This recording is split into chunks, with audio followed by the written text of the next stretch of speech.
pagi, Bapak dan saudara-saudari yang terkasih dalam Kristus. Pada hari ini kita bersama akan merenungkan sebuah pesan dari Alkitab, yaitu dari Mazmur 126 ayat 1 sampai yang ke-6. Nanti kita akan baca bersama-sama, tapi terlebih dahulu mari kita satukan hati, kita berdoa. Selamat pagi ya Tuhan, terima kasih atas karunia yang Kau berikan kepada kami, sehingga kami bisa menghayati masa Prapaskah, dan saat ini kami masuki bulan April. Kiranya kasih setiamu selalu memberikan kami pengharapan dan kekuatan dalam suatu perubahan dengan baik. Terlebih kami yang akan membaca merenungkan firman-Mu, tuntun kami untuk bisa memaknai menghayati firman-Mu, dan bersabdalah Tuhan, kami siap untuk mendengarkan. Amin. Demikianlah firman Tuhan, pengharapan di tengah-tengah penderitaan. Nyanyian ziarah. Ketika Tuhan memulihkan keadaan Sion, keadaan kita seperti orang-orang yang bermimpi. Pada waktu itu mulut kita penuh dengan tertawa, dan lidah kita dengan sorak-sorai. Pada waktu itu berkatalah orang di antara bangsa-bangsa, Tuhan telah melakukan perkara besar kepada orang-orang ini. Tuhan telah melakukan perkara besar kepada kita, maka kita bersukacita. Pulihkanlah keadaan kami, ya Tuhan, seperti memulihkan batang air kering di tanah Negeb. Orang-orang yang menabur dengan mencucurkan air mata akan menuai dengan sorak-sorai. Orang yang berjalan maju dengan menangis sambil menabur benih pasti pulang dengan sorak-sorai sambil membawa berkas-berkasnya. Amin. Berbahagia dan senantiasa kita sukacita dan melakukan firman Tuhan di laku kehidupan kita sehari-hari. Ibu bapak yang dikasih Tuhan, ada sebuah cerita yang nyata dan konkret. Kita bisa melihat cuplikan di YouTube, dan nanti kita akan melihatnya seorang atas nama Mbah Sudiman, di mana ia adalah seorang yang gigih dan penuh dengan perjuangan untuk memulihkan keadaan gersang, tanah gersang yang ditanami dengan pohon-pohon, yang ditanami dengan segenap penuh dengan perjuangan. Mari kita saksikan, inilah si sosok Mbah Sudiman.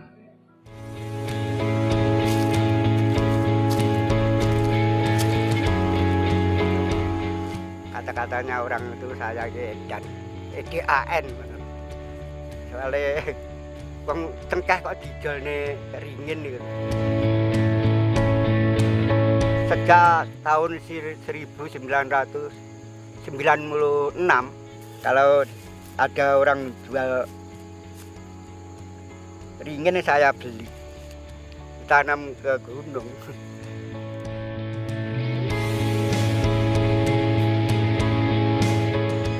Meskipun berjalan kaki tidak merasa berat, kadung niat.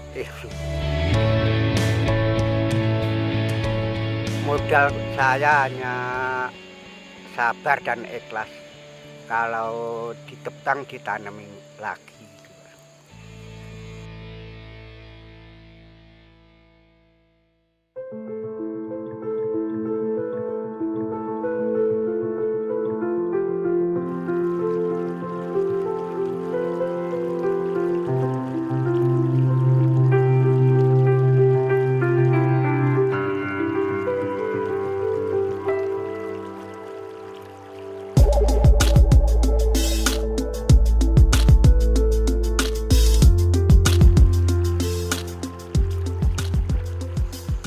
Mas,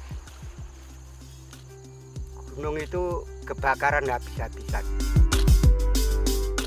semua hangus habis-habisan. Kalau musim hujan banjir gede, banjir lemah, banjir watu, banjir kayu, gunung akeh gunturan. Lan nek tiga banyune srana imbase kawulane nandhang peceklik gede, murah sandang larang pangan lan nandhang banyak yang kematian lan sakit.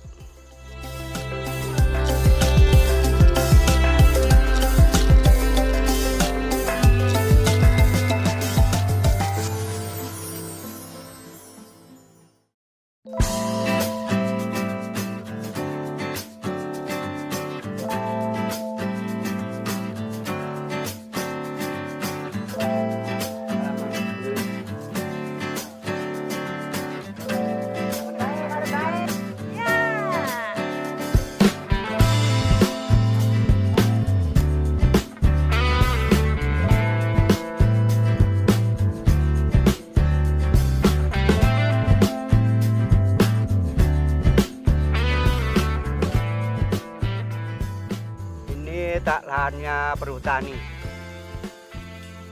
Dulu itu diundang-undangkan perhutani menggunakan ijo-ijoan itu loh. Saya niat itu. Saya mandiri itu sebanyak 4 ribuan. Khusus ringin ipik itu. Sejak tahun 1996.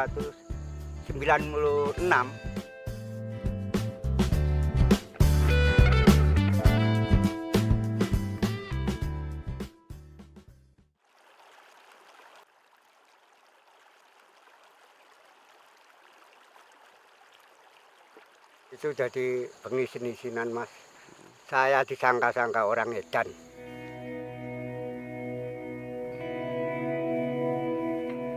Kalau saya berangkat bawa ringin itu tukaran dari cengkeh. Cengkeh itu saya tukarkan ringin. Itu kata-katanya orang itu saya edan. Gitu Mas.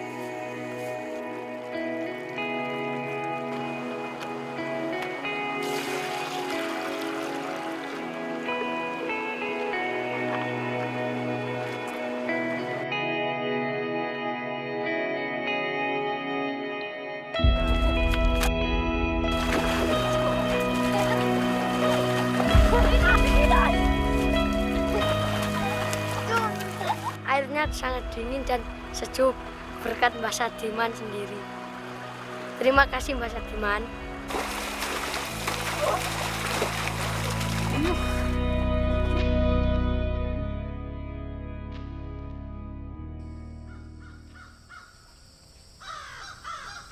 Tanaman Pak Sadiman, pohon beringin, pohon apa ya ini yang satu ini, bulu. Ini airnya hampir cukup besar Mas ini Mas. Ya, terutama buat pengairan sawah, buat minum. Terus gunungnya ini nggak terlalu longsor Mas. Cakep sekarang Mas. Hawanya juga sejuk. Bisa masyarakat wilayah sedesa Geneng yang seluruhnya minum airnya biar besar sumbernya Mas.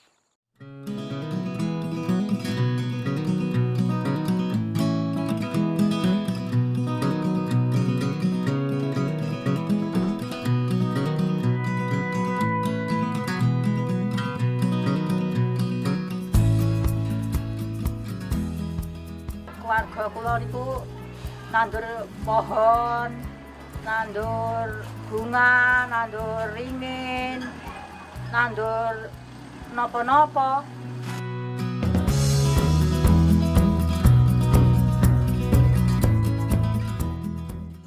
Tujuan saya ini yang ada manfaatnya digunakan masyarakat yang tidak ada pedot-pedotnya itu.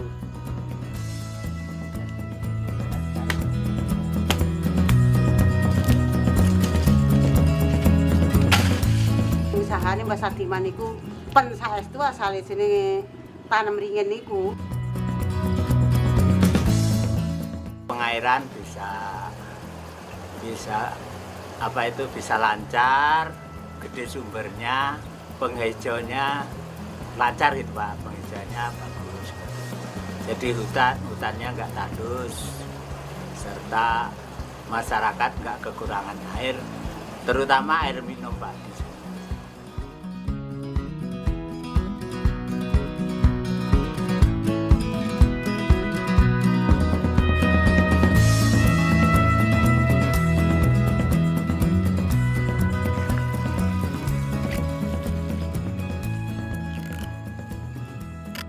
Sekarang sama merasakan, yang benci, yang ngenter bisa merasakan hasilnya, malah nyalur ke rumahnya sendiri-sendiri.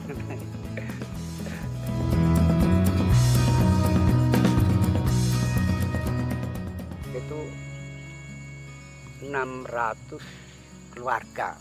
600 keluarga, kalau tak keluarga 5 kebutuhannya orang 3.000.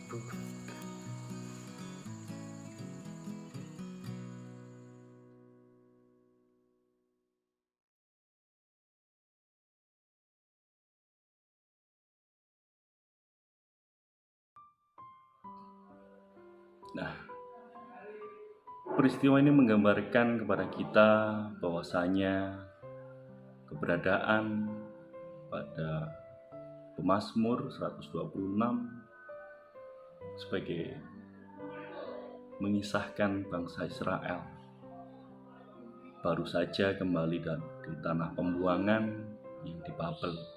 Mereka harus membawa kembali tanah mereka.